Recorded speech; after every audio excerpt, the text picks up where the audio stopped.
Good day mga ka-sports natin dyan. Phenom superstar Alyssa Valdez muli na naman tinira sa social media dahil nga sa kanyang mga kritiko ay madalas nga nakabantay sa kanya. Medyo nakakaawa talaga ang games nga ng ating superstar Alyssa Valdez nang nakaraan laban niya kontra nga sa PLDT matapos nga na nahihirapan talaga si Alyssa Valdez maka-score. At dahil nga sa kanyang performance at daming ang error ay hindi talaga siya pinaligtas ng kanyang mga kritiko. Narito nga ay binabatikos na naman si Alyssa Valdez ng isang FB page at sinasabihan nga siya na di umano ay mamigay na lang to ng tubig sa kanyang mga ka-teammates at wag na raw to gisama sa first 6 at ibang na lang daw di umano ito sapagkat nga marami nagsasabi sa kanilang post na pabigat na daw si Alyssa Valdez ngayon. Pagdating nga sa creamline, masasakit talaga ang mga binabatong salita sa ating superstar Alyssa Valdez sa kasalukuyan. Ngayon, ating sisilipin kung talaga bagang pabigat na si Alyssa Valdez pagdating nga sa creamline or sadya talagang meron pa siyang iniindang karamdaman at hindi pa 100% ang kanyang performance na hindi niya pa ito tinutodo.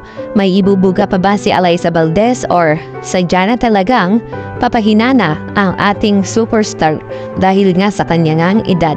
Kaya't kung bago ka sa aking YouTube channel at ngayon ko pa rin napadpad, huwag niyo naman kalimutan na mag-subscribe, i-click ang ating notification bell para lagi kang updated sa lahat ng issue pagdating sa volleyball. Susunod na!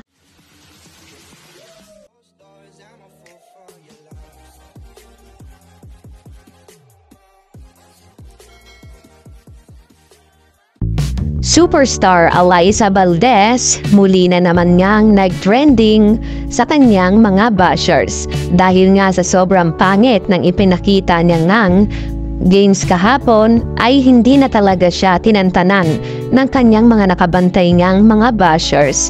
At eto nga ang sabi ng isang nag-post: sa sunod na laban ng CCS, dapat si Valdez sa upuan na lang ang magbigay ng tubig sa kanyang mga ka-teammates kasi wala naman siyang ambag, puro error lang siya. Kung tutuusin, siya lagi ang dahilan kung bakit natatalo ang CCS. Real talk lang. And then meron nga siyang emoji na peace at ha ha ha. Yan nga ang kanyang sinabi sa ating superstar Alyssa Valdez.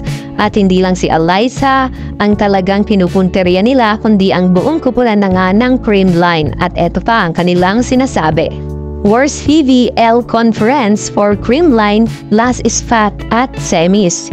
Is this a sign that humina na sila? Yan ang kanilang patatsyada sa creamline. Stephanie Ruquillo Aguilar, isa sa mga pinaka-kritikong na ng CCS. Sabi niya, tulog na CCS fans. Ay baka di nyo kayanin, di kayo makatulog, MOG, ha? Congrats PLDT, pinababa ninyo na naman ang moral ng CCS at CCS fans. Nakakahiya kasi champ, team, nilampasog na lang kalaga. Yan nga ang kanyang sabi.